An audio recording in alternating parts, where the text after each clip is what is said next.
एक छोटा सा गांव था। शहर की भाग दौड़ से दूर, खेतों और घने जंगलों के बीच छुपा हुआ।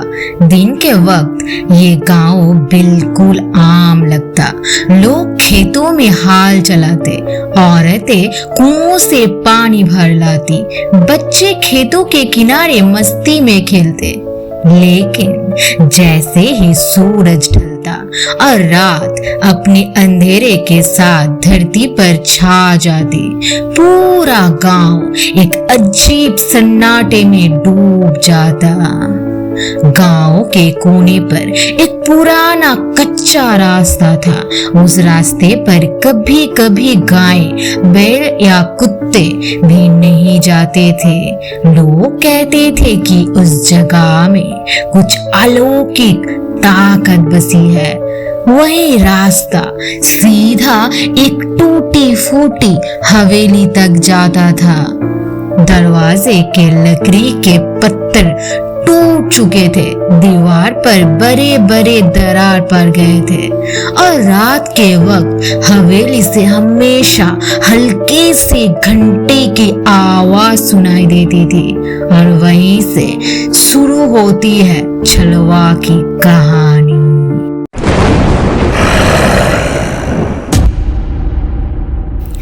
गांव के बुजुर्ग रात को आंगन में चरपाई पर बैठे अक्सर बच्चों को समझाते, बेटा, रात के 12 बजे उस रास्ते पर मत जाना, वरना छलवा तुझे ले जाएगा।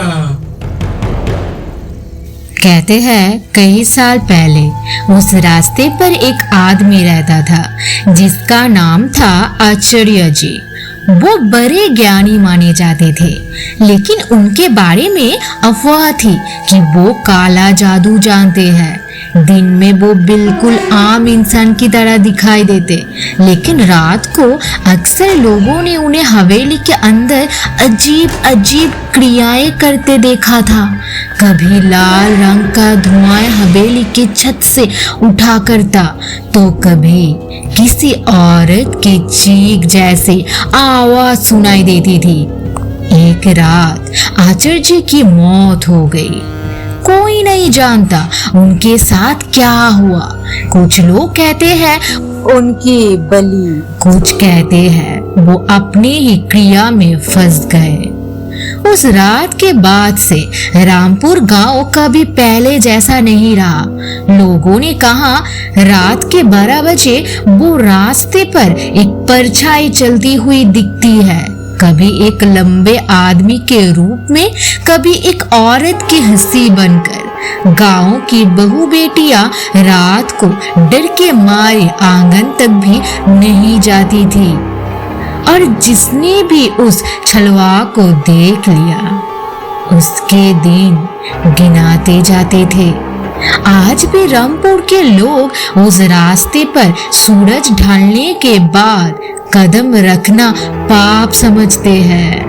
कहते हैं आचार्य जी की आत्मा अब भी उस हवेली में कैद है, और जो भी उस जगह से गुजरता है छलवा उससे अपना शिकार बना लेता है। लेकिन हर जनरेशन में कुछ लोग ऐसे होते हैं जो कहानियां को अंधविश्वास मानते हैं। रामपुर के 3 दोस्त रमेश, विवेक और सोहन, इनकी यारी पूरी गांव में मशहूर थी। एक दिन तीनों चौपाल पे बैठकर बात कर रहे थे। रमेश डरा हुआ था। उसने कहा, मैं मानता हूँ छलवा होता है, मेरा चाचा ने अपनी आंखों से देखा था। विवेक हंसकर बोला, अरे यार, ये सब बकवास है, तुम लोग डरपोक हो, कोई भूत प्रेत नहीं होता। सोहन ने धीरे से कहा, पर विवेक तो खुद रात को वहां जाने की हिम्मत रखता है। विवेक मुस्कुराया और बोला, हाँ, मैं चलूंगा रात के 12 बजे वही रास्ते पर, और अगर मैंने कुछ नहीं देखा तो तुम लोगों हमेशा के लिए मान लोगे कि ये सिर्फ अफवाह है, ठीक है? शर्त लग गई और तीनों ने डिसाइड किया आज रात का सच सामने आएगा। रात हुई, गांव अंधेरे में डूब गया। दूर दूर तक सिर्फ झिंगुरों की चीख, कुत्तों का भौंकना और तेज हवा की आवाज सुनाई दे रही थी। विवेक टॉर्च लेकर उस रास्ते की तरफ चल पड़ा।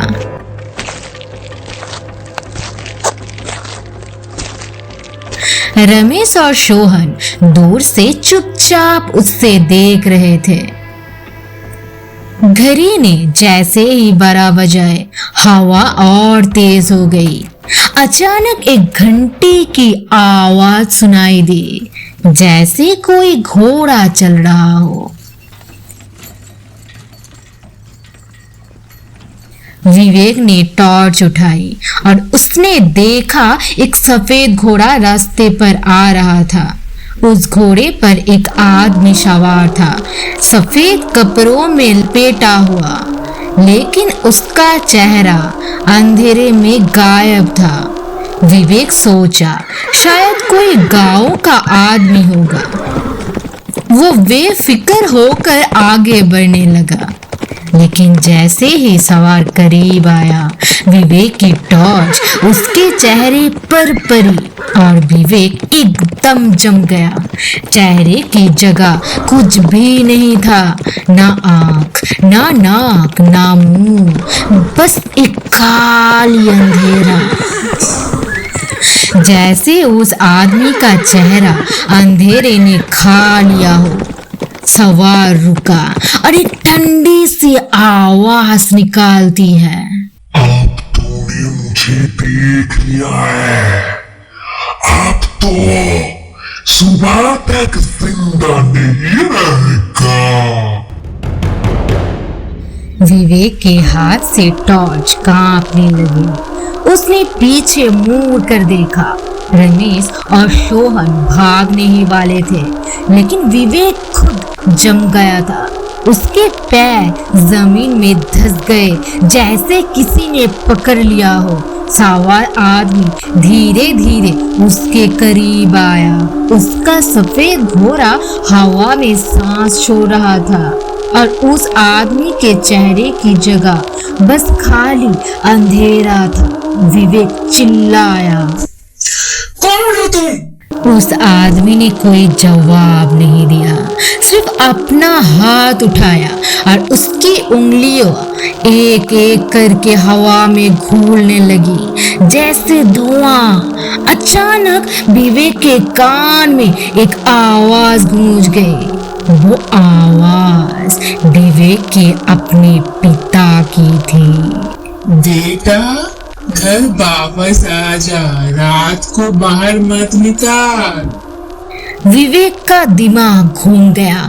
वो चिल्लाया, पापा, पापा आप यहाँ कैसे? लेकिन रमेश और सोहन ने दूर से देखा, वहां कोई नहीं था। विवेक खुद से बातें कर रहा था, जैसे कोई उससे कंट्रोल कर रहा हो। सवार ने घोड़े से उतार के सीधा विवेक के सामने कदम रखा।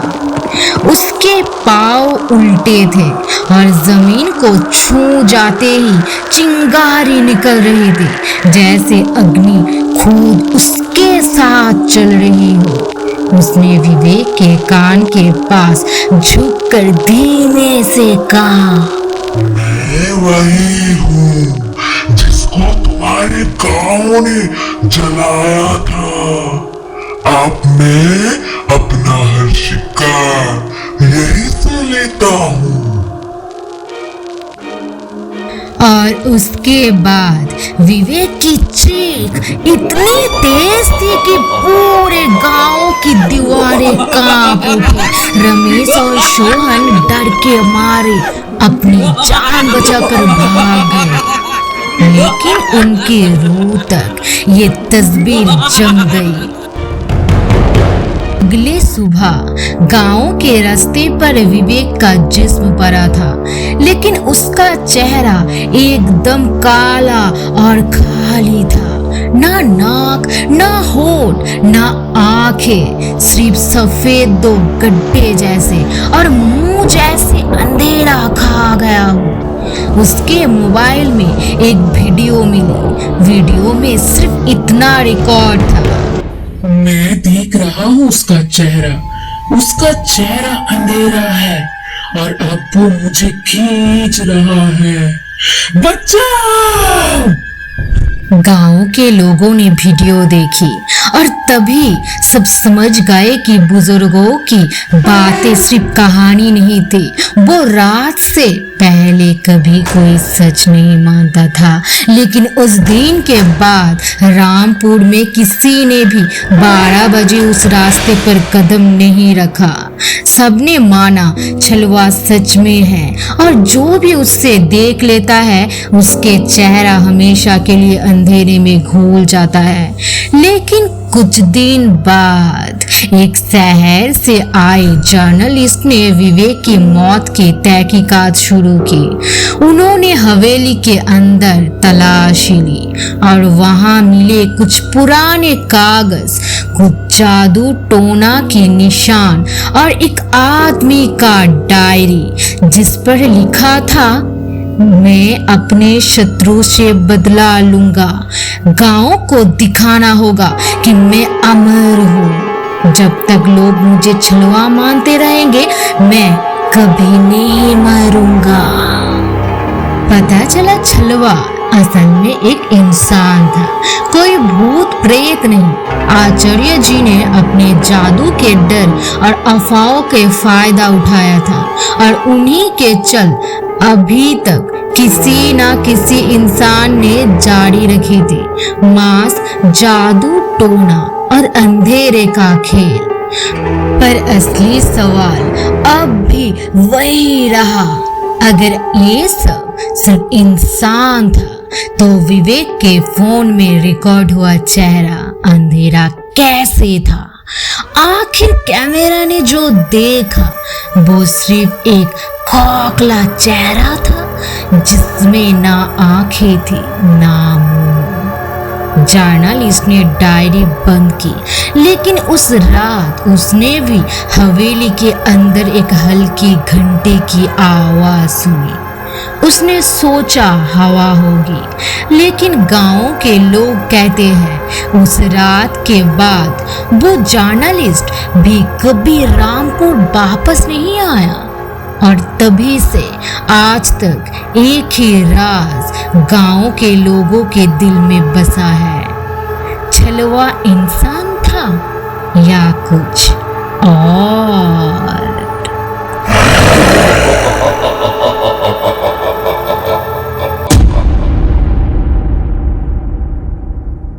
और इस तरह रामपुर की छलवा की कहानी कभी खत्म नहीं हुई।